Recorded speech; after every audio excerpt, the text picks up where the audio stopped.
Good morning class 9। हम lesson 4 का last two videos में मैंने यहाँ पर लेसन 3 मेंशन कर दिया था। लेसन 4 है ट्रूली ब्यूटीफुल माइंड, जिसका हम पार्ट 5 आज पढ़ेंगे।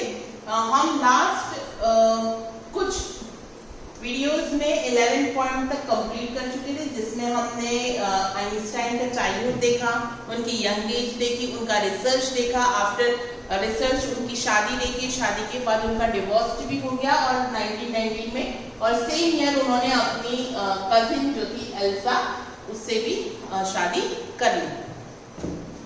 अब हम 12 पॉइंट से स्टार्ट करेंगे। Einstein new personal chapter coincided with his rise to world fame। और आइंस्टाइन की लाइफ का जो सेकंड चैप्टर स्टार्ट हुआ था, ये उनके लिए काफी कह सकते हैं बहुत अच्छा साबित हुआ, क्योंकि इसके बाद से ही उनका फेम जो था वो राइज एंड राइज होने लगा। In 1915 he had published his general theory of relativity, which provided a new interpretation of gravity। अब उन्होंने 1950 में अपनी जनरल थ्योरी ऑफ रिलेटिविटी को पब्लिश किया, जो किस पे बनी हुई थी, जो पूरी बेस थी ग्रेविटी पे।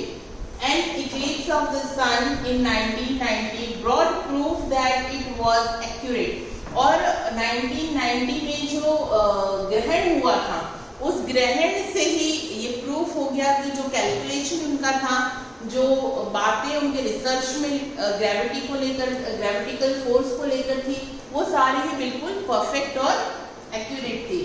Einstein had correctly calculated in advance that extent to which the light from fixed stars would be reflected through the sun's gravitational field. अब यहाँ पर आइंस्टाइन ने अपनी रिसर्च में कुछ चीजें और कही थी कि जैसे स्टार्स के पास अपनी लाइट नहीं होती है, और स्टार्स इसलिए ट्विंकल करते हैं क्योंकि सन की जो फोर्स आता है, जो उसका ग्रेविटिकल फोर्स होता है, उसके थ्रू स्टार्स को लाइट मिलती है और इसीलिए वो शाइन भी करते हैं। The newspapers proclaim his work as a scientific revolution. और न्यूज़पेपर में इस रिसर्च को लेकर काफी हंगामा हो गया। हंगामा इन सेंस काफी हाईलाइटेड हो गया ये सारी चीजें कि किस तरह एक पर्सन ने रिसर्च की, किस तरह सन के बारे में, स्टार्स के बारे में, यूनिवर्स के बारे में, ग्रेविटिकल फोर्स के बारे में सारी चीजें बताई। और आज आप जब साइंस पढ़ते हैं तो बहुत सारे पॉइंट्स जो इसके हैं आपको ऑलरेडी क्लियर भी होते होंगे, क्योंकि ये सारे आपके साइंस के ही चीजें हैं जो हम इसमें पढ़ रहे हैं। Einstein received Nobel prize for physics in 1921। अब जब ये इतना ज़्यादा प्रोक्लेम्ड हो गया, यानी कि बहुत फेमस हो गया, तो उनको अपने रिसर्च के लिए नोबेल प्राइज मिला फिजिक्स सब्जेक्ट में 1921 में। ये काफ़ी याद रखने वाली बात है, अंडरलाइन कर लेंगे आप इसको। He was showered with honors and invitations from all over the world and lauded by the press। All over world, क्योंकि उनको नोबेल प्राइज मिल गया, इतनी बड़ी रिसर्च की, उन्होंने दुनिया को एक नई दिशा दिखाई। उसके बाद से उनके ऑनर का जो था उनके ऊपर बारिश हो गई, या कह सकते हैं कि एक इन्विटेशंस की झड़ियां लग गई, बहुत सारी जगह वो फेमस हो गए, एक फेमस पर्सनालिटी के रूप में ऑल ओवर द वर्ल्ड जाने लग गए। When the Nazis came to power in Germany in 1933। अब जर्मनी में 1933 में नाजीज जो थे वो पावर में आने लग गए थे। Einstein emigrated to the United States. तो जब नाजीज पावर में आने लग गए जर्मनी में, तो आइंस्टाइन ने 1933 में जर्मनी छोड़कर वो यूनाइटेड स्टेट्स में जाकर रहने लग गए। 5 years later, 5 साल के बाद, the discovery of nuclear fission in Berlin had American physics in an uproar। अब उसके 5 साल बाद, यानी कि जब आइंस्टाइन 1933 में वहां जाके रहने लगे यूनाइटेड स्टेट्स में, ऑब्वियसली फेमस पर्सनालिटी थे, तो रिसर्च वहां पर भी उन्होंने अपनी कंटिन्यू करी।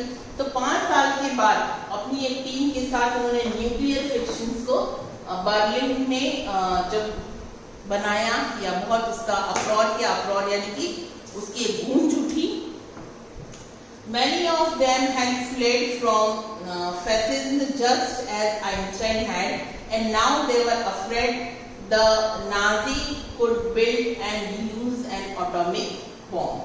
अब यहाँ पर एक बहुत इम्पोर्टेंट इंसिडेंट होने वाला है कि जब ये टीम ने पूरा एटॉमिक बॉम्ब रिसर्च कर लिया था, है ना, अब इसका कहीं ना कहीं कोई गलत इफेक्ट होने वाला था। गलत इफेक्ट इन सेंस किस बारे में होने वाला था?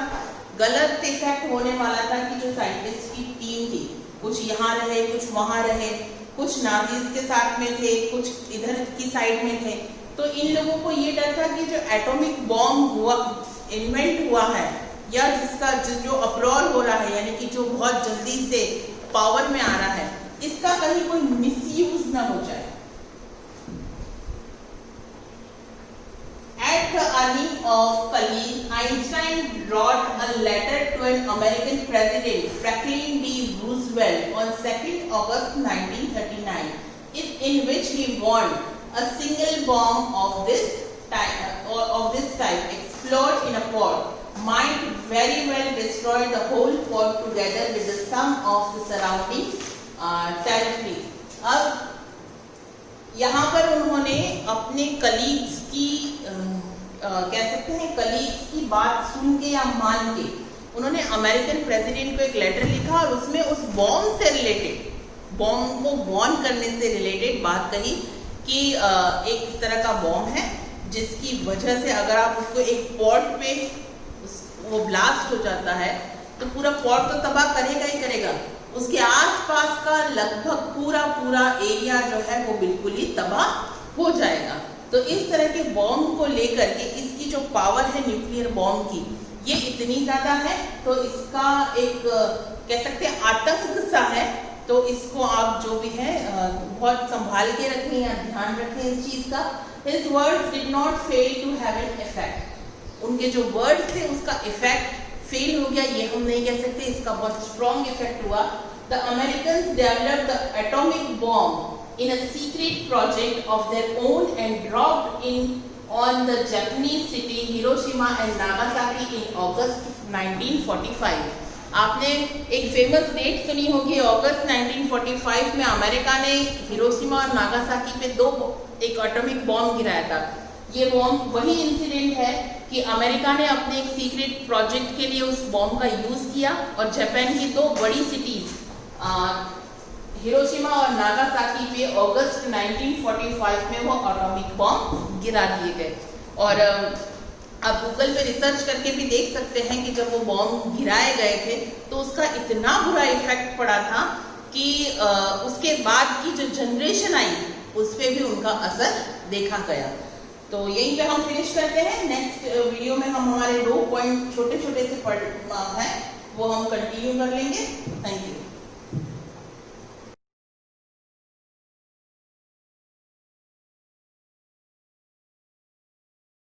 सुप्रभात विद्यार्थियों, जैसा कि हमने प्रथम के 3 दोहों के बारे में, साखियों के बारे में, कबीर ग्रंथावली के साखियों के बारे में अध्ययन कर लिया था, जिसमें पहले में मानसरोवर मन रूपी सरोवर में आत्मा के निवास की बात की थी, प्रेमी ईश्वर को प्रेमी व्यक्ति को प्रेमी व्यक्ति के ढूंढने की बात थी, और तीसरे में स्वान रूप संसार हैं और हमें स्वान रूप संसार की आलोचनाओं से बचकर ईश्वर के राम नाम, ईश्वर के भजन, ईश्वर की आराधना पर बल दिया था। अब हमारा चौथी साखी है, पखा पखी के कारणे सब जग रहा बुलान, निरफक होई की हरि बजे सोई संत सुजान। कबीरदास यहाँ कहते हैं पखा पखी, पक्ष विपक्ष।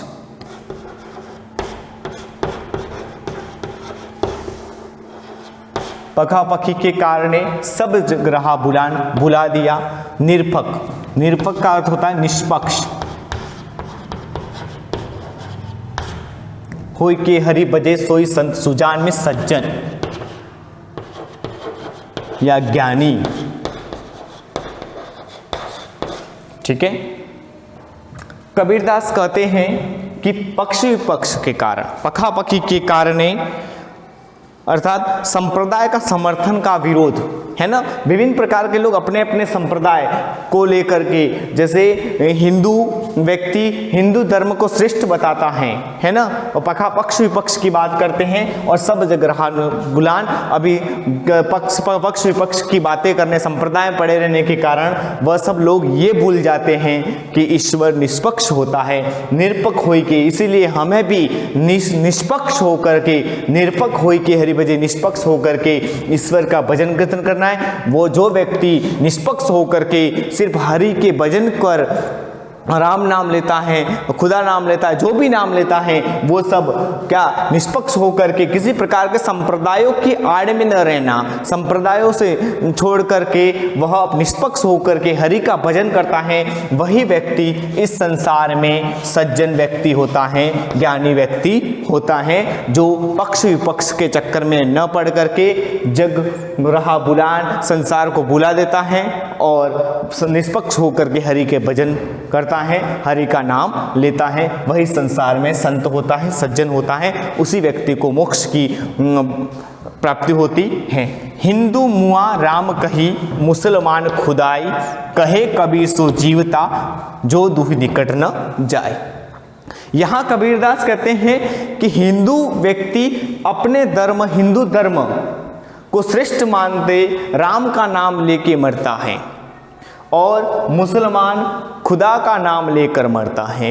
अर्थात हिंदू व्यक्ति जो है वह राम के नाम को श्रेष्ठ मानता है, उसके नाम को भजता है, हिंदू धर्म में जितने भी नाम हैं उस ईश्वर के नाम को भजता है, और मुसलमान व्यक्ति खुदा के नाम को भजता है, खुदा के नाम को लेकर के मरता है।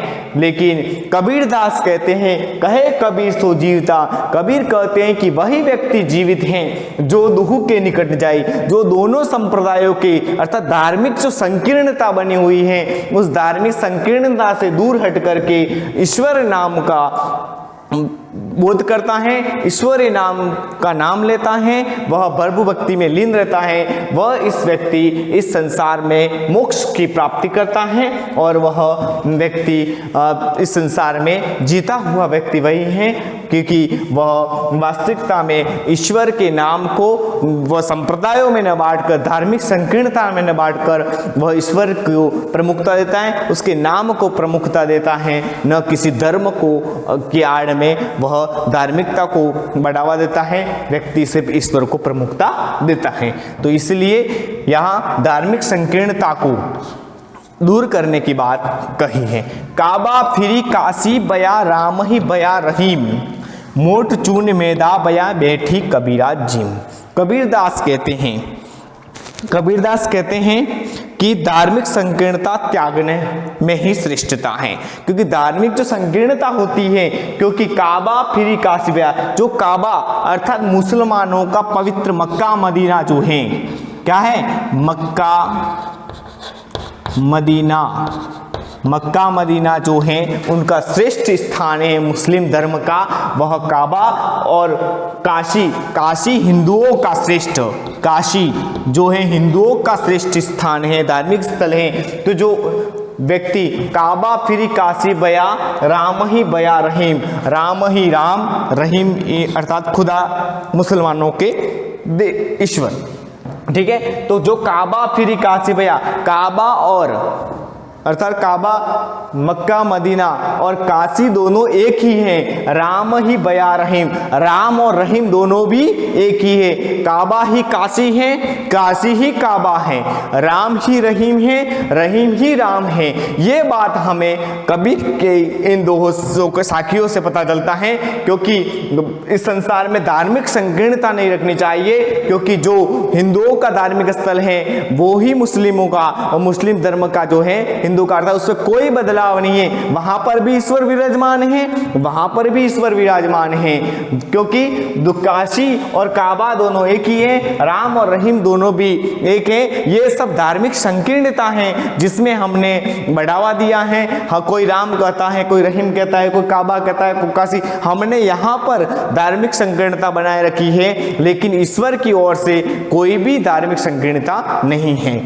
मोट चून मैदा बना, जिस मोट चून, मोट इस मोटे अनाज को, है ना, जिस मोटे अनाज को खाने के लिए हम आगे पीछे होते हैं, जिस मोटे अनाज को खाने के लिए आगे पीछे होते हैं, लेकिन वही मोटा अनाज जब बारीक पीस करके मैदा बना दिया जाता है, मैदा बन जाता है, तो उस मोटे अनाज से बने हुए जो मैदे को हम बड़े चाव से खाते हैं, आनंद पूर्वक भोजन करते हैं। बेटी कबीरा जी, तो हम इस प्रकार आनंद अनुभूति करते हैं। तो हमें जो ना तो काबा और ना काशी, ना राम, ना रहीम, इनमें किसी प्रकार का कोई भेदभाव नहीं करना चाहिए और हमें ईश्वरी नाम का गुणगान करना चाहिए। क्योंकि जब मोटा अनाज था खाने के लिए अशुद्ध था, खा नहीं पा रहे थे, लेकिन उसी को मैदे रूप में परिवर्तित हम बड़े चाव से खा रहे, तो वही ईश्वर हैं, उस मोटे रूप में ईश्वर हैं, उस मोटे चूर्ण है जो का रूप है जो ईश्वर, उस रूप को हमने मैदे में बदल दिया है, हम टुकड़े में विभाजित कर दिया है, जिसके कारण धार्मिक संकीर्णता में जुड़े हुए हैं और आज हम स्वयं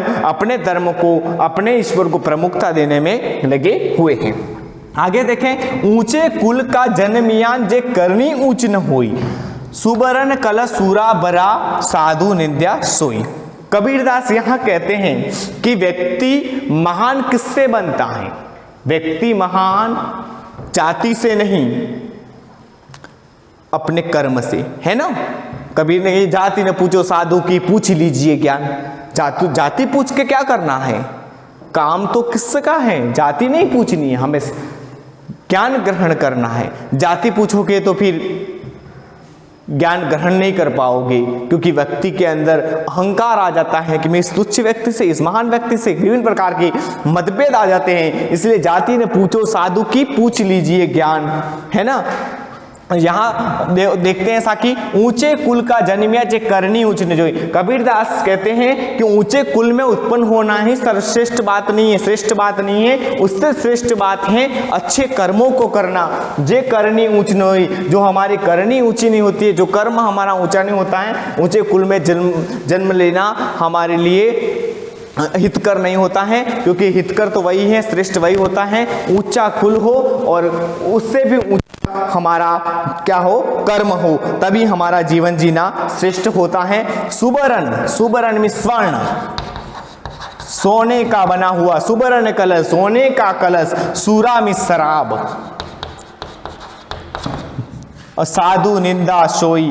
तो कबीरदास कहते हैं कि ऊंचे कुल में जन्मने से अच्छा है कि हमारी करनी ऊंची होनी चाहिए, क्योंकि सुवर्ण कलश, सोने के कलश, सोने की धातु से बना हुआ जो कलश होता है वह सोना श्रेष्ठ होता है। और अगर श्रेष्ठ में कोई सूरा भरा शराब भर दी जाए, सोने के कलश में शराब भर देते हैं तो सर्वथा निंदा होती है, साधु लोग सर्वदा निंदा करते हैं। इस प्रकार हमें ऊंचे कुल में जन्म लेने पर हमारी करनी भी ऊंची होनी चाहिए, क्योंकि जिस प्रकार सोने के कलश की निंदा शराब भरने से होती है, उसी प्रकार ऊंचे कुल में जन्म लेने से हमारी अगर कर्म हमारे करनी अगर व्यवस्थित नहीं, ऊंची नहीं है, उसके अनुसार नहीं, उच्च कुल के समान नहीं है, तो हमारा जीना निरर्थक है। इसलिए हमें प्रयास करना चाहिए कि हमें उच्च कुल में जन्म लिया है या निम्न कुल में जन्म लिया है, जिस भी कुल में जन्म लिया है, हमें करनी को उच्च बनाना चाहिए, उच्च कर्म करने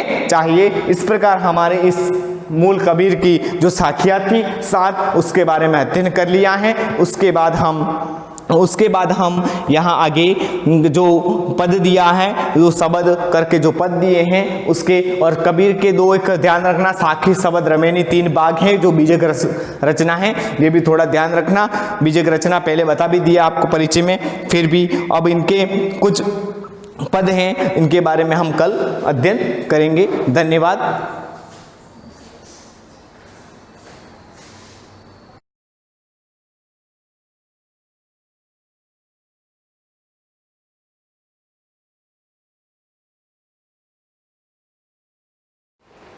गुड मॉर्निंग स्टूडेंट।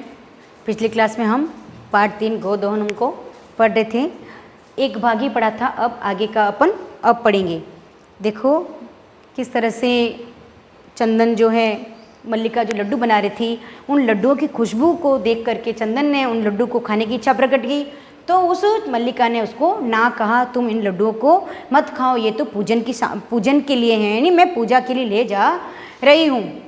फिर उसने भी कह दिया भाई जा रही हो तो जल्दी से जाओ और फिर मुझे तुम प्रसाद दो। यहाँ तक पढ़ा था। अब आगे देखते हैं कि मल्लिका ने क्या, वो अत्र पूजनम न भविष्यति, मल्लिका ने कहा कि अरे यहाँ पर पूजन नहीं हो रहा है, नहीं मैं घर में पूजा नहीं कर रही हूँ, यानी ये लड्डू जो बनाए हैं घर में पूजन के लिए, घर के भोग के लिए मैंने नहीं बनाए हैं। अहम स्वसखी भी सह श्वः प्रातः काशी विश्वनाथ मंदिरम प्रति गमिष्यामि। सह का मतलब ये भी अभी शब्द है साथ, और ये श्वः का मतलब होते भी, इसका भी मतलब होता है आने वाला कल, ये भी अभी शब्द है। क्या कहा उस मल्लिका ने कि मैं मेरी सखियों के संग सुबह मैं काशी विश्वनाथ मंदिर की ओर जा रही हूँ, ये लड्डू मैंने अपने घर के लिए नहीं बनाए हैं। तत्र गंगा स्नानम धर्म यात्रा वयम करिष्याम, और जब हम सब सहेलियाँ वहाँ जा रही हैं और वहाँ जा कर के, तत्र का मतलब वहाँ जा कर के गंगा स्नानम धर्म यात्रा वयम करिष्याम, यानी वहाँ जा कर के हम धर्म यात्रा करेंगे और वहाँ पर गंगा में स्नान करेंगे। और वो गंगा तो आप जानते ही हो कि हमारी सबसे पवित्र नदी है, और वहाँ जा कर के हम एक धर्म यात्रा कर रहे हैं, और वहाँ पर हम जा कर के उस नदी में, उस जल में हम नहाएंगे। चंदन ने क्या कहा, सखी भी सह, यानी सहेलियों के संग जाओगी तुम, मतलब उसने बड़ा आश्चर्य व्यक्त करते हुए कहा कि सखी भी सह न मया सह, यानी मेरे संग नहीं आओगी। विषादम नाट्यति, यानी तो विषाद प्रकट किया, यानी थोड़ा सा दुख प्रकट किया। तो मल्लिका ने क्या कहा, आम का मतलब होता है हाँ, अवयव शब्द है ये, नीचे हलंत है इसलिए हाँ, अगर हलंत नहीं होता तो आम का मतलब होता है मैंगो, जो खाने वाला है, आप सब जानते हो, लेकिन यहाँ पर आम का मतलब होता है हाँ। क्या कहा मल्लिका ने, आम यानी हाँ। चंपा गौरी माया मोहिनी कपिलाद्या सर्वा गच्छन्ति, यानी मेरे साथ मेरी सहेली चंपा गौरी माया मोहिनी कपिला, ये सारी सहेलियाँ मेरे संग चल रही हैं। अतः मया सह तवागमनस्य औचित्यम नास्ति, इसलिए तुम्हारे साथ मेरा आना कोई उचित नहीं है। यानी सहेलियों के संग जा रहे हैं तो सहेलियों के बीच में आदमी के संग जाना कोई अच्छा नहीं लगता, सहेलियों के संग सहेलियाँ ही होती तो ही अच्छा लगता। यूँ करके उस मल्लिका ने कहा इन सहेलियों के संग जा रही हूँ इसलिए तुम्हारे साथ गमन करने, तुम्हारे साथ मेरे को आना बिल्कुल उचित नहीं है। अभी तो मैं सहेलियों के संग जा रही हूँ, हमारा जो प्लान बन गया है सखियों के संग, तो उसी के संग हम जाएंगे। वयम सप्ताहांते प्रत्यागमिष्यामि, यानी एक सप्ताहांत, यानी सप्ताह के अंत में हम वापस पुनः लौट करके आ जाएगी। तावत तब तक ग्रह व्यवस्था, यानी घर की व्यवस्था, धेनो गाय की, दुग्ध दोहन व्यवस्था परिपालय, यानी मैं 7 दिन के लिए गंगा जी जा रही हूँ, तब तक के लिए तुम हमारे घर की व्यवस्था, घर की देखभाल, गाय की देखभाल, गाय का दूध निकालना, समय समय पर चारा पानी देना, और भी बहुत सारी व्यवस्था हैं जिसका तुम आराम से परिपालन करना है, उसका तुम पालन करना। यूँ करके उस मल्लिका ने उस चंदन को कहा मैं तो जा रही हूँ लेकिन तुम थोड़ा सा घर का ध्यान रखना, और कुछ भी मतलब कोई भी समस्या नहीं आवे, गाय को भी समय पे दूध निकालना, अगर गाय का टाइम पे तुम अगर उसका दूध नहीं निकालोगे, चारा पानी नहीं दोगे, तो पशु है ना, पशु बिल्कुल बिगड़ जाएगा, यानी पशु विकराल हो जाएगा, लाते मारने लग जाएगा। इस तरह से बहुत सारी चीज़ों का वो आभास करा करके, बहुत सारी चीज़ों को बता करके वो गई। कौन गई थी? मल्लिका। फिर क्या हुआ? चंदन ने कहा अस्तु ठीक है, गच्छ जाओ, पर तुम कह रही हो घर का वो करना, गाय की देखभाल करना, ये सारी चीज़ें मैं देखभाल कर लूँगा, तुम जाओ। सखी भी सह धर्म यात्राएं आनंदिता च भव, यानी सखियों के संग तुम जो धार्मिक यात्रा करने जा रही हो वह यात्रा तुम्हारी आनंदित यानी मंगलमय हो। अहम सर्वमपि परिपालयिष्यामि, मैं सभी का परिपालन करूँगा, यानी सभी का मैं आराम से पालन करूँगा, यानी जो जो आदेश आपने दिए हैं मेरे को उन सब का मैं आराम से पालन करूँगा। शिवास्ते संतु पंथान, शिव भगवान आपकी यात्रा मंगलमय करे, ऐसा उस चंदन ने कहा। फिर क्या चंदन क्या कह रहे हैं? मल्लिका तू धर्म यात्रा ये गता, मल्लिका तू धर्म यात्रा ये गता, मल्लिका जो धर्म यात्रा पे गई, अस्तु ठीक है, वो तो यात्रा पे चलेगी उसकी पत्नी। दुग्ध दोहन कृत्वा तत् स्व प्रात राशस्य प्रबंधम करिष्यामि, दुग्ध दोहने के लिए अब सुबह हुई, सुबह होने के बाद प्रात राशस्य प्रबंधे करिष्यामि, सुबह में जो उठा होगा उसने सारी गाय की देखभाल की होगी, वहाँ पे साफ सफाई की होगी और वहाँ चारा पानी भी दिया होगा। फिर क्या किया उसने? स्त्री विरेशम धृत्वा, अब वो तो लेडीज को, एक औरत को पहचानती थी गाय, रोज वो दूध निकालती थी, आज वो उसका चंदन दूध निकालने जा रहा है, तो इसलिए उसने सोचा औरत को पहचानती होगी, मेरे को नहीं पहचानी, इसलिए उस चंदन ने क्या किया, स्त्री वेश धृत्वा, यानी एक स्त्री का वेश धारण किया, यानी साड़ी वगैरह पहन ली। फिर क्या किया, दूध पात्र हस्त, दूध का पात्र ले लिया, जो भी घड़ा था, बाल्टी थी, नंद्या समीपे गच्छति, और उस गाय के समीप गया। फिर उमा नाम की एक जो भांजी थी, इन चंदन की जो एक भांजी थी, उसका नाम था उमा। क्या नाम था उसका, भांजी का नाम क्या था, उमा। उमा ने क्या कहा, मातुल, मातुल का मतलब होता है मामा, मातुल का मतलब क्या होता है, मामा। ओ मामा, पितामह कथयति, मेरे पितामह कह रहे थे कि मासांतरम अस्मत् गृहे महोत्सव भविष्यति। क्या कहा उस उमा ने अपने मामा से, कौन था मामा, चंदन। चंदन से क्या कहा, ओ मामा, पितामह पिताजी कह रहे थे कि मासांतर यानी 1 महीने के अंत में अस्मत् यानी हमारे गृह घर में महोत्सव अस्ति, यानी एक कोई फंक्शन होने वाला है, एक कोई महोत्सव, एक उत्सव होने वाला है। तत्र वहाँ 30, 30 का मतलब होता है 30, आपने संख्यावाची शब्द पढ़े होंगे, 10 होते हैं, 20, 20, 30, 30, 40, 40, 50, 50, 60, 60, 70, 70, 80, 80, 90, 90, 100, 100, ऐसे संख्यावाची आपको ध्यान है। तो 30 का मतलब होता है 30, 30 सेकटमितम दुग्धम, सेकटमितम का मतलब होता है लीटर, सेटकमितम का मतलब होता है लीटर। क्या कहा उस उमा ने, क्या कहा अपने मामा से कि मामा, पिताजी कह रहे थे कि महीने के अंत में हमारे घर में कोई उत्सव होने वाला है, वहाँ पर 30 लीटर दूध की आवश्यकता है। अपेक्षते का मतलब आवश्यकता है, इन्हें इच्छा है। तो मामा के गाय थी, इसलिए उस भांजी ने कहा कि भाई, उसके पिताजी ने उसको भेजा, वो उमा के पिताजी ने, कि जाओ मामा के गाय है, वहाँ पर 30 लीटर दूध की व्यवस्था आराम से हो जाएगी। इसलिए वो मामा के पास आई, कहा कि मामा 1 महीने के बाद में हमारे घर पे कोई उत्सव है, इसलिए आप 30 लीटर दूध की व्यवस्था करना। ऐसा व्यवस्था भवद्या करणीय, यानी ये व्यवस्था आपको ही करनी है, क्योंकि भांजी को पता था मामा के गाय है, अगर नहीं भी होगी तो आसपास भी कहीं से भी गाय दूध की व्यवस्था कर लेगा। इसलिए उसने क्या कहा कि उमा ने क्या कहा मामा से कि मामा, ये जो मैं बात कह रही हूँ दूध की व्यवस्था करने वाली, वो आपको ही करनी है, भवद्भिः करणीय, यानी आपको ही करनी है। फिर चंदन ने क्या कहा, प्रसन्न मनसा, यानी प्रसन्न मन से, बड़ा खुश हो गया, बड़ा मतलब हर्ष उसके अंदर, बहुत ही खुशी आ गई उसके अंदर। 30 सेटक परिमितम दुग्धम, 30 लीटर दूध, एकदम उसको बड़ा आश्चर्य हुआ कि 30 लीटर दूध, शोभनम, सुंदर, ठीक है, यानी बहुत अच्छी बात है। दुग्ध व्यवस्था भविष्यति, दूध की व्यवस्था तो हो जाएगी।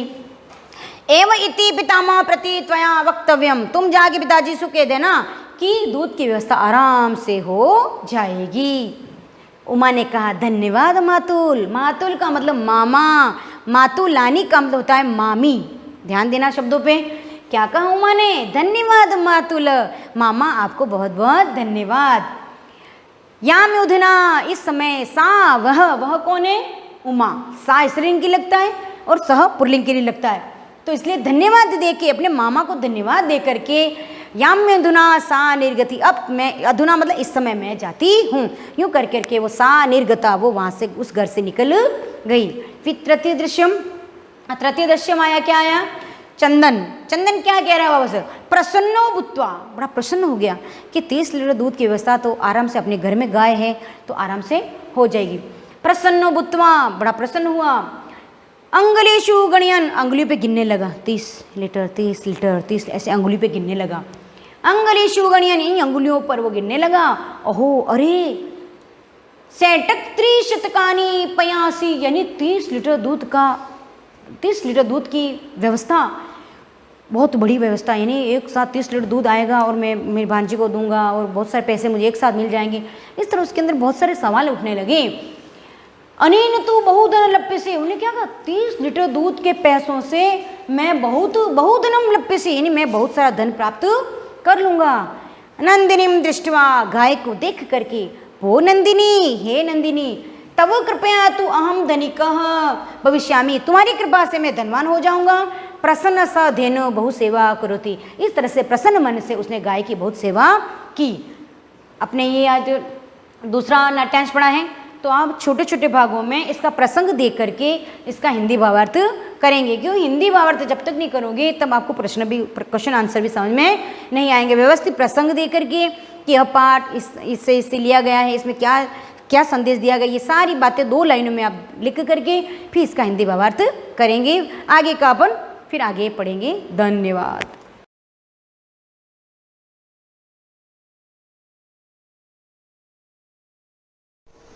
Good morning class 9। Tissues lesson 6 start किया हुआ है हमने, इसका पार्ट 6 पढ़ेंगे आज। पार्ट 5 तक मैंने आपको रूट कैप के बारे में और शूट कैप के बारे में बताया था। दोनों के एपिकल मेरिस्टम की स्टडी कर रहे थे हम। आज उसका डू यू नो में कुछ जो रह गया था वो पढ़ते। मैंने आपको ये 2 चीज़ डायग्राम बनाने को बोली थी। आपको इस लेसन में एक तो क्लासिफिकेशन चार्ट बनाना है। बार बार रिवाइज कर रही हूँ मैं इस लाइन को। क्लासिफिकेशन चार्ट जिसमें से प्लांट टिश्यूज आ रहे हैं। जैसे ही प्लांट टिश्यू आपका खत्म होगा उसके एंड के बाद आपका एनिमल टिश्यू शुरू होगा। अभी हम जो टॉपिक पूरा पढ़ रहे हैं उसमें से प्लांट टिश्यूज कवर होंगे। इसी लेसन का दूसरा पोर्शन हम पढ़ेंगे एनिमल टिश्यूज के बारे में। तो फिर टिश्यू वाला लेसन खत्म होगा आपका। उसके बाद हम नेक्स्ट लेसन लेंगे। तो टिश्यूज में पहले प्लांट टिश्यू का सेक्शन दिया है। उसमें से पहले मैंने आपको कहा एक टेबल बनानी है, वो जो टेबल हमने पढ़ी थी। उसके बाद प्लांट टिश्यू एनिमल टिश्यू में डिफरेंशिएशन के बाद आपको एक चीज़ उसका क्लासिफिकेशन चार्ट बनाना है। और उस चार्ट के बाद आपको जो चीज़ इंपॉर्टेंट है और वो मैं बता रही हूँ डायग्राम। आप डायग्राम बनाओ, चीज़ें क्लियर हो जाएगी, आपको ज़्यादा कुछ टाइम में लिखने की जरूरत नहीं है। तो अब यहाँ पे ये डायग्राम के बाद डू यू नो में कुछ लिखा हुआ है। Structure of shoot apex and root apex has been explained by various theories. Shoot apex और रूट एपेक्स क्या है? दोनों के एपिकल पोर्शन कल बता चुकी हूँ मैं। दोनों के एपिकल पोर्शन के बारे में कुछ बहुत सारी थ्योरीज दी है। ट्यूनिका कॉर्पस थ्योरी अंडरलाइन करना यहीं पे आपको। ट्यूनिका कॉर्पस थ्योरी एक थ्योरी होती है। States that there are 2 parts of shoot apex. इसमें शूट एपेक्स यानी जो ऊपर वाला अपर पोर्शन होता है जो एरियल में होता है, एयर में। एक तो रूट जो अंडरग्राउंड होती है, एबव द ग्राउंड क्या होता है? Shoot portion. तो शूट पोर्शन में ट्यूनिका कॉर्पस थ्योरी में उन्होंने बताया कि शूट एपेक्स को हम 2 पार्ट्स में डिवाइड कर सकते हैं। Outer tunica and other is inner corpus. पहला क्या है? आउटर ट्यूनिका यानी बाहर वाली लेयर को शूट एपेक्स पढ़ रहे हैं हम, ऊपर वाला पोर्शन। ठीक है, स्टेम का ऊपर वाला पोर्शन शूट एपेक्स। अब शूट एपेक्स को 2 पार्ट में डिवाइड किया। किस थ्योरी में? ट्यूनिका कॉर्पस थ्योरी, जिसमें से अब नाम से ही क्लियर है ट्यूनिका कॉर्पस। तो फर्स्ट वाला जो लेयर है आउटर बाहर वाला, उसको नाम दिया आउटर ट्यूनिका। कुछ नहीं है, शूट एपेक्स को एक थ्योरी के अकॉर्डिंग उनको समझा। किसी साइंटिस्ट ने दी होगी, किस साइंटिस्ट ने दी आगे उनका नाम आ रहा है शिमिट। तो शूट एपेक्स को अगर समझना है तो उसके लिए, उसको समझने के लिए एक थ्योरी एक्सप्लेन की गई। उस थ्योरी के अकॉर्डिंग शूट एपेक्स को 2 पार्ट में डिवाइड किया। अब बाहर वाला जो पार्ट है आउटर, उसको बोला ट्यूनिका लेयर, और अंदर वाला जो पोर्शन था उसको बोला inner corpus. Clear? This theory was given by Schmidt. Schmidt वाला ये थ्योरी दी गई according to histogen theory proposed by Hanstein. Hanstein नाम के साइंटिस्ट ने दूसरी थ्योरी दी इसी के रिगार्डिंग, जिसका नाम था histogen theory. Proposed by Hanstein, the shoot apex consist of 3 part. Histogen theory दूसरी थ्योरी है शूट एपेक्स के बारे में। उन्होंने भी कुछ और बोला, जैसे ट्यूनिका कॉर्पस थ्योरी है, उसके अकॉर्डिंग ये कहा कि शूट एपेक्स में 2 लेयर होती है, 2 पार्ट होते हैं। बाहर वाला tunica, outer tunica, and second अंदर वाला हो गया इनर कॉर्पस। ठीक है, ये चीज़ समझ में आ गई। फिर दूसरी थ्योरी आई हिस्टोजन थ्योरी। हिस्टोजन थ्योरी को हैंस्टीन ने प्रपोज किया, और हैंस्टीन नाम के साइंटिस्ट ने शूट एपेक्स को 3 पार्ट में डिवाइड किया। डर्मेटोजन, पेरीग्लैंड और तीसरा है लीरो। तो ये 3 पार्ट हो गए। आप इनके 2 पॉइंट बनाओगे और उसको लिखोगे शूट एपेक्स। ठीक है, शूट एपेक्स लिखने के बाद आप उसको लिखोगे कि इसके रिगार्डिंग एक थ्योरी दी थी, श्मिट ने दी थी।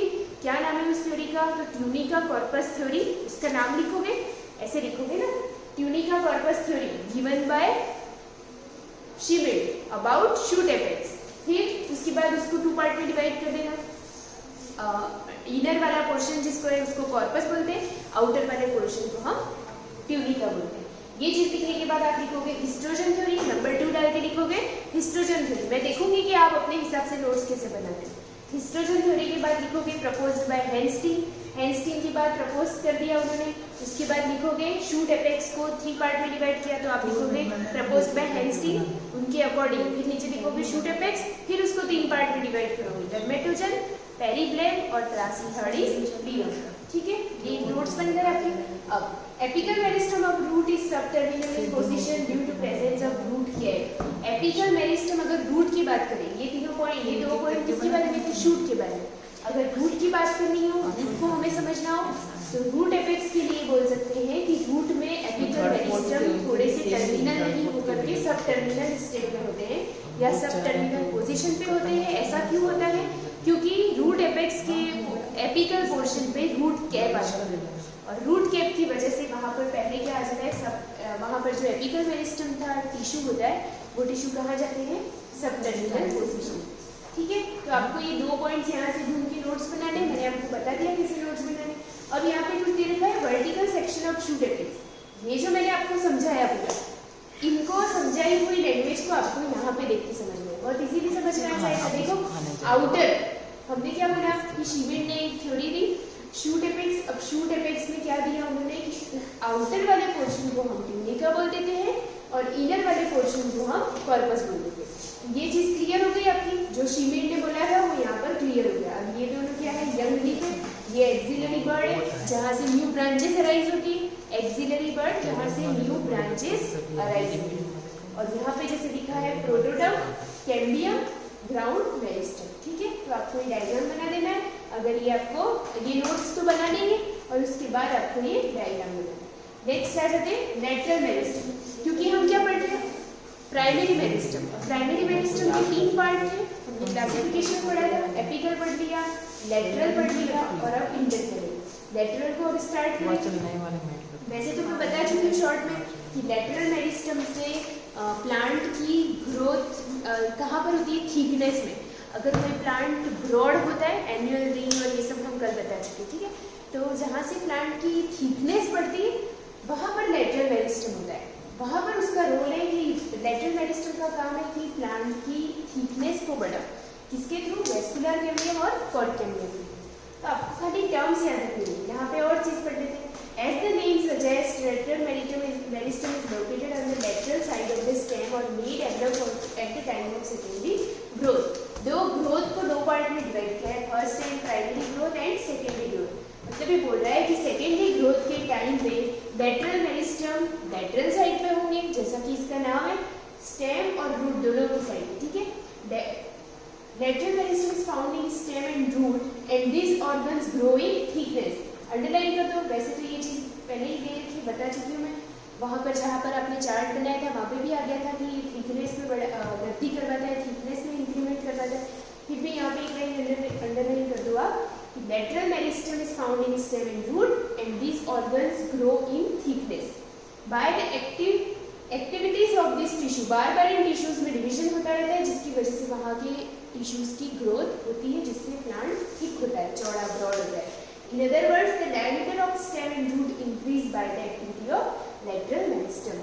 तो आप ये भी बता सकते हो, ये भी समझ में आ गया होगा कि लेटरल मेरिस्टम की वजह से ही प्लांट के डायमीटर जो होता है, डायमीटर तो समझते ही हो आप, मैथ्स में पढ़ते हो, तो प्लांट का जो डायमीटर बढ़ता है वो किसकी वजह से बढ़ता है? तो वो लेटरल मेरिस्टम की वजह से बढ़ता है। अब यहाँ पे एग्जांपल क्या है? Cambium and chord cambium. यहाँ पे जैसे आ गया vascular cambium and chord cambium, जैसे example of lateral meristem.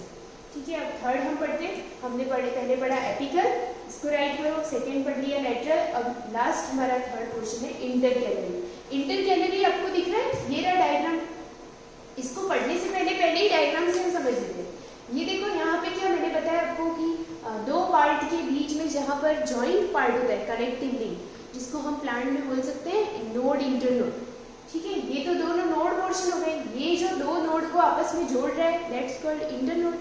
Internode वाला जो पोर्शन होता है उसको बोलते हैं इंटरकैलरी मेरिस्टम। एक्चुअल में ये शूट का ही पार्ट होता है, बट धीरे धीरे जैसे जैसे शूट ग्रोथ करने लगती है तो एपिकल मेरिस्टम अलग हो जाता है, नीचे वाला रूट पोर्शन अलग हो जाता है और इंटरकैलरी बीच में अलग बन जाता है। और इसका काम होता है कि यहाँ से new leaves, new branches, new birds का फॉर्मेशन करना है। हम देखते हैं इसमें क्या लिखा हुआ है। In fact it is also a part of apical meristem. बता दिया मैंने, ये भी पहले शुरू में जब प्लांट छोटा सा होता है तब ये इंटरकैलरी मेरिस्टम इसी का ही एक पोर्शन होता है। लेकिन जैसे जैसे इलॉन्गेशन होता है, इलॉन्गेशन यानी हाइट में इंक्रीमेंट होता है। एपिकल मेरिस्टम आगे बढ़ जाता है। प्लांट की बात करें ना, प्लांट एक छोटे से बड़ा होता है, तो ये जो प्लांट है, ठीक है, यहाँ से समझते हैं कि ये प्लांट पहले बहुत छोटा था, फिर इसका ये वाला पोर्शन पूरा क्या था, एपिकल मेरिस्टम था। धीरे धीरे इस एपिकल मेरिस्टम ने आगे बढ़ना शुरू किया, ठीक है। अब ये वाले जो पोर्शन है, ये वाले, ये क्या बन गए, इंटरकैलरी, और यहाँ से पूरा ये अलग हो गया, क्या अलग हो गया, रूट, ठीक है। तो ये रूट एपेक्स बन गया, रूट नीचे की तरफ ग्रो कर रही है, तो यहाँ पे रूट का एपेक्स पार्ट होगा, रूट कैप हो गई। ये वाले जो पोर्शन बन गए, ये आपके बन गए इंटरकैलरी मेरिस्टम, जो पहले क्या थे, शूट एपेक्स थे। अब यहाँ पर जो एपिकल पोर्शन होता है सबसे ऊपर वाला, वो होगा शूट एपेक्स, और ये होगा बीच वाला इंटरकैलरी। जो पहले से क्या था, एपिकल मेरिस्टम का ही एक भाग था, जो धीरे धीरे सेपरेट होकर during root and stem elongation, जैसे जैसे रूट और स्टेम में इलॉन्गेशन होता है, हाइट में इंक्रीमेंट होता है। From apical meristem such type of meristem is found in internodes of stem and below the nodes of dicotyledon stem. Dicotyledon, जिन प्लांट्स के सीड दो इक्वल पार्ट में डिवाइड होते हैं, उनको डाइकोट सीड बोलते हैं।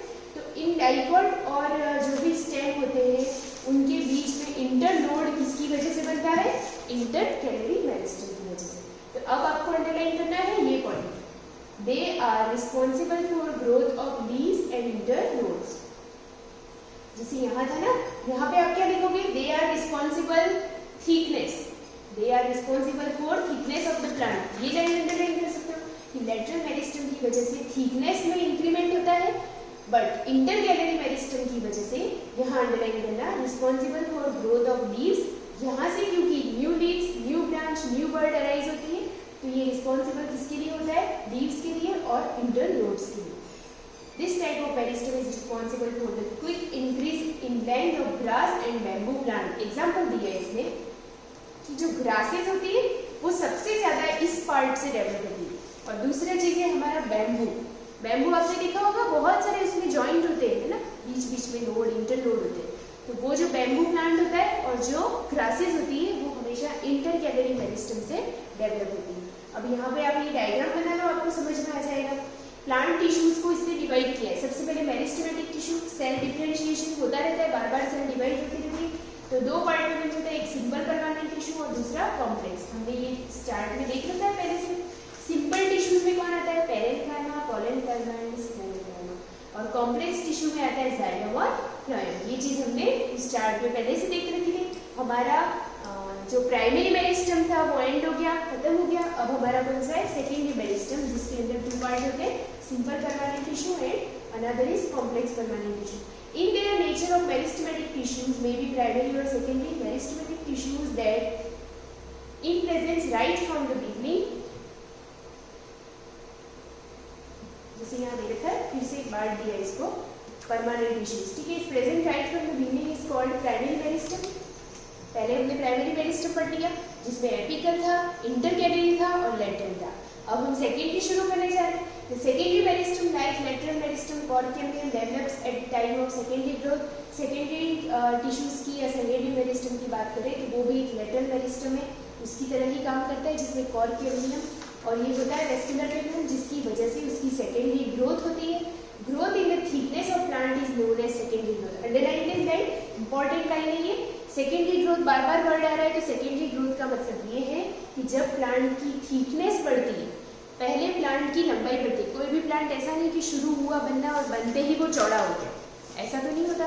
पहले किसी भी प्लांट की इलॉन्गेशन होता है।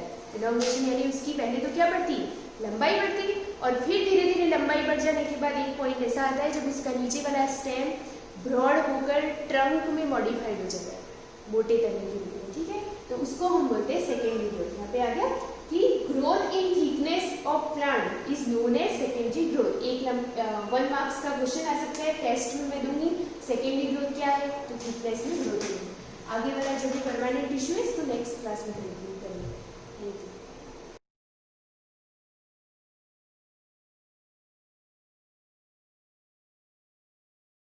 स्टूडेंट्स, हम इकोनॉमिक्स का सेकंड चैप्टर पढ़ रहे थे, people and resources. Last 2 videos में हमने इसकी ग्लोसरी वर्ड पढ़े थे, जिससे कि पूरा लेसन आपकी क्लियर हो जाए कि इसके अंदर क्या क्या दे रखा था। तो ऑलमोस्ट जो हमको चीज बताई गई थी वो क्या बताई, सेंसस के बारे में। जो जनगणना हो उसमें आपको अलग अलग बता रखा था कि किस प्रकार से होता है, और इसमें वो पॉइंट दे रखा था सेक्स रेशियो के बारे में, लिटरेट के बारे में, ऑर्गेनाइजेशन के बारे में, नॉन इकोनॉमिक एक्टिविटीज कौन सी होती है, इकोनॉमिक एक्टिविटीज कौन सी होती है, इन्फेंट मोर्टेलिटी रेट क्या है, उसके बाद बर्थ रेट क्या है, ये सारे पॉइंट जो आएंगे अपने किसके अंदर आएंगे, आप लोग जब सेंसस का हम इस लेसन के अंदर पढ़ेंगे, जनगणना जो पढ़ेंगे अपन, तो उसमें ये सारे पॉइंट आपके क्लियर हो जाएंगे। अब हम लेसन स्टार्ट करें तो इसका एक फर्स्ट क्वेश्चन आपको दे रखा था, इस पॉपुलेशन अकर्स, क्या दे रखा था, क्या जनसंख्या एक अभिशाप है, तो इसका आंसर यहाँ पर क्या बता रखा था, और साथ ही साथ एक और चीज आपको दे रखी थी, अगर large population is the root cause of all troubles, क्या जितनी भी समस्या है उनका कारण हमारी जनसंख्या है, तो इसका आंसर का हाँ हो सकता, अमेजिंग क्वेश्चन है, बहुत आश्चर्य करने वाला, क्या हम लोग, हमारा जो जन्म हुआ है, हम पृथ्वी पर एक बोझ के समान है या फिर हम कुछ कर सकते हैं, तो इसके लिए आपको 2 सिचुएशंस दे रखी है, अगर हम पृथ्वी पर बोझ हैं तो किस प्रकार से, और नहीं है तो क्यों नहीं है, ठीक है, तो इन दोनों सिचुएशन को हम पॉजिटिव और नेगेटिव दोनों वे से लेकर अगर समझेंगे तो आपको इजीली समझ में आ जाएगा कि यहाँ पर हमारे देश में जो भी जनसंख्या है, किसी भी देश की जो जनसंख्या होती है, पॉपुलेशन होती है, उसको एक स्ट्रेंथ के रूप में माना जाता है, शक्ति के रूप में माना जाता है, उसको कमजोरी के रूप में नहीं माना जाता है। लेकिन किन कारणों से पॉपुलेशन को कमजोरी के कारण माना जाता है, कि उनको अभिशाप के रूप में माना जाता है, उनको सारी समस्याओं की जड़ माना जाता है, तो रीजन भी हम पढ़ेंगे कि कौन कौन से ऐसे रीजन है जिनकी वजह से पॉपुलेशन को क्या कहा गया है, सभी ट्रबल्स की रूट कहा गया है। तो यहाँ पर हम फर्स्ट सिचुएशन देखते हैं, क्या दे रखा है, suppose you are citizen of a large country with very small population, क्या दे रखा है, ध्यान समझना, इसको बहुत इजी है समझने में। Suppose you are citizen of a large country, आप ऐसे शहर के नागरिक हो, ऐसे देश के नागरिक हो जहाँ की पॉपुलेशन क्या है, बहुत कम है। You run a factory operated by computerised automatic machine and produce a variety of things is very large amount, क्या दे रखा है, you run a factory operated by computers, आपने वहां पर एक फैक्ट्री ऑपरेट कर रखी है, चला रखी है, कंप्यूटराइज्ड है, ऑटोमेटिक मशीन्स लगी हुए हैं, produce a variety of things of very large amount, और वहां पर जो प्रोडक्शन होता है बहुत ज्यादा मात्रा में होता है। नाउ थिंक, अब आपको ये सोचना है, who will purchase them if there is very less people. अब देखो क्या दिया, फर्स्ट पॉइंट अपने को यहाँ पर ये दिया, आप रहते तो बहुत बड़ी लार्ज कंट्री में, लेकिन वहां की पॉपुलेशन क्या है, कम है, तो अब यहाँ पर ये दे रखा है, आपने इतना प्रोडक्शन किया है, आपने इतना उत्पादन किया है, तो अब उसको, अब इतनी कम जनसंख्या है और उत्पादन अपना बहुत ज्यादा मात्रा में हुआ है, तब उसको परचेज कौन करे, खरीदेगा कौन, सबसे फर्स्ट क्वेश्चन ये आया है, आपने उत्पादन तो कर लिया है लेकिन उसको खरीदेगा कौन, उसका यूज कौन करेगा, यूज करने के लिए कोई ना कोई तो चाहिए, तो यूज करने के लिए कौन चाहिए, पॉपुलेशन चाहिए। अगर यहाँ पर जितनी बड़ी कंट्री है उतना बड़ा, उतनी ही ज्यादा पॉपुलेशन होती है और उतना ही ज्यादा मात्रा में प्रोडक्शन होता, तो सारी चीज क्या होती, इक्वल हो जाती। अब यहाँ पर क्या हो रहा है, पॉपुलेशन तो है कम, कंट्री है बड़ी और प्रोडक्शन भी हो रहा है ज्यादा, तो अब उन चीजों का यूज कौन करेगा, ये एक बहुत बड़ी समस्या बन जाती है। तो इसको, इस पॉइंट को समझकर हम ये मान सकते हैं कि पॉपुलेशन एक कर्ज नहीं है, यानी कि जनसंख्या एक अभिशाप नहीं है, ठीक है। You need a market with large number customer to consume your production, दे रखा है, आपको किसकी आवश्यकता पड़ेगी, एक मार्केट की आवश्यकता पड़ेगी, लार्ज नंबर ऑफ कस्टमर, वहां पर कस्टमर भी क्या होना चाहिए, ज्यादा होना चाहिए, टू कंज्यूम योर प्रोडक्शन, जो आपने उत्पादन किया है, जो आपने प्रोडक्शन किया है, उसके लिए आपको ज्यादा से ज्यादा कस्टमर की आवश्यकता पड़ेगी। फर्स्ट सिचुएशन क्या दे रही थी आप लोग को, बहुत बड़ी कंट्री में रहते हैं हम, पॉपुलेशन बहुत स्मॉल है, लेकिन आपने क्या कर रखा है, बहुत अच्छी कंप्यूटराइज्ड मशीन्स लगा रखी है और उससे प्रोडक्शन बहुत ज्यादा हो रहा है, लेकिन स्मॉल पॉपुलेशन के कारण से वहां पर उस प्रोडक्ट को यूज करने वाले लोगों की क्या है, कमी है। तो इसका मतलब हम क्या मान सकते हैं कि जनसंख्या ज्यादा होनी चाहिए। ज्यादा होने का मतलब उतनी तो होनी चाहिए कि जितनी मात्रा में आपका उत्पादन हुआ है उसका उत्पादन दूसरे लोग उसका उपयोग कर सकें। अब देखिए सेकंड सिचुएशन, देखो इसके अंदर, suppose your country is very much prosperous. Prosperous का मतलब क्या होता है, समृद्ध देश कह सकते हैं अपन, जो धन धान्य से संपूर्ण हो। अब देखो इसमें दे रखा है, your country is very much prosperous, you have a good network of roads, a large number of hospital with many other modern facilities. क्या दे रखा है, अब आप बहुत अच्छी कंट्री में रहते हैं, बहुत अच्छी समृद्ध देश में रहते हैं, तो वहां पर रोड की जो फैसिलिटी, रोड का मतलब अपनी जो सड़कें होती है उसका जो नेटवर्क है, एक देश से दूसरे देश से जो कनेक्शन है वो भी बहुत अच्छा है। Large number of hospital, hospital की फैसिलिटी भी बहुत अच्छी है। मेनी अदर मॉडर्न फैसिलिटीज, उसके अलावा आधुनिक जो सुविधा है वो भी बहुत अच्छी है। What will you do if there is no public? लेकिन अगर वहां पर पब्लिक या पॉपुलेशन ही नहीं है तो उनका उपयोग कौन करेगा? अगर सिंपल से मैं आपको एक एग्जांपल देती हूँ, आप किसी पास के गांव में चले जाइए और वहां पर जाकर आप एक बहुत बड़ा हॉस्पिटल ओपन कर दीजिए। अब वहां की इतनी पॉपुलेशन ही नहीं है कि जितना आपके हॉस्पिटल का जितना खर्चा होता है मंथली कि उतनी इनकम भी आपके पास हो सके। तो आप ऐसी जगह पर अपना कोई बिजनेस स्टार्ट कर रहे हो तो आप कहाँ जाओगे? लॉस में जाओगे। तो यहाँ पर भी ये दे रखा है, आपने सारी फैसिलिटीज प्रोवाइड करवा रखी है, लेकिन उसको यूज करने के लिए पॉपुलेशन हमारे पास होनी चाहिए। अगर पॉपुलेशन कम होगी तो ये सारी जितनी भी मॉडर्न फैसिलिटीज दे रखी, चाहे हॉस्पिटल हो, स्कूल्स हो, पार्क हो, जो भी अदर फैसिलिटीज हो, उनका यूज कौन करेगा? बिना पॉपुलेशन के ये सारी चीजें मिस यूज हो जाएगी, इनका कोई यूजेस नहीं होगा। नाउ यू कैन अंडरस्टैंड, अब हम समझ सकते हैं that population is not a burden. Population, जनसंख्या एक बोझ नहीं, burden का मतलब क्या होता है? बोझ, but a need of country, हमारे देश की आवश्यकता है।